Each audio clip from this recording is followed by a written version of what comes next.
بسم اللہ الرحمن الرحیم۔ السلام علیکم۔ کرے کوئی بھرے کوئی۔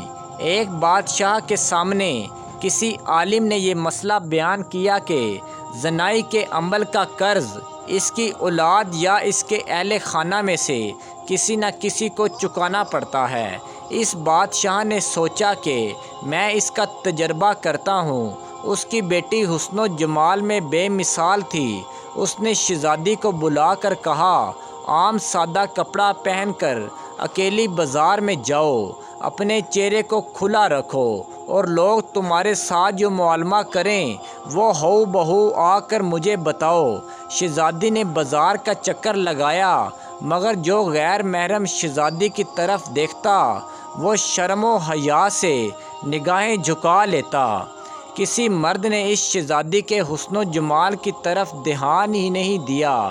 سارے شہر کا چکر لگا کر جب شہزادی اپنے محل میں داخل ہونے لگی تو راہداری میں کسی ملازم نے محل کی خادمہ سمجھ کر روکا، گلے لگایا، بوسہ لیا اور بھاگ گیا۔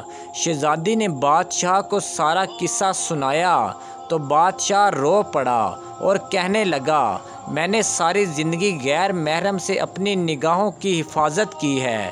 ایک مرتبہ میں غلطی کر بیٹھا اور ایک غیر محرم لڑکی کو گلے لگا کر اس کا بوسہ لیا تھا۔ میرے ساتھ بھی وہی کچھ ہوا جو میں نے اپنے ہاتھوں سے کیا تھا۔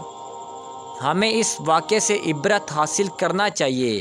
ایسا نہ ہو کہ ہماری کوتاہی کا بدلہ ہماری اولادیں چکاتی پھریں۔ جو شخص چاہتا ہے کہ اس کے گھر کی عورتیں پاک دامن بن کر رہیں، اسے چاہیے کہ وہ غیر محرم عورتوں سے دور ہو جائے۔ اسی طرح جو عورتیں چاہتی ہیں کہ ہمارے خاوند نیکوکاری کی زندگی گزاریں، بے حیائی والے کاموں کو چھوڑ دیں، انہیں چاہیے کہ وہ غیر محرم مردوں کی طرف نظر اٹھانا بھی چھوڑ دیں تاکہ پاک دامنی کا بدلہ پاک دامنی کی صورت میں مل جائے۔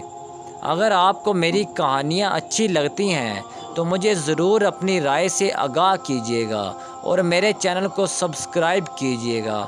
اللہ پاک آپ سب کو سلامت اور خوش رکھے۔ خدا حافظ۔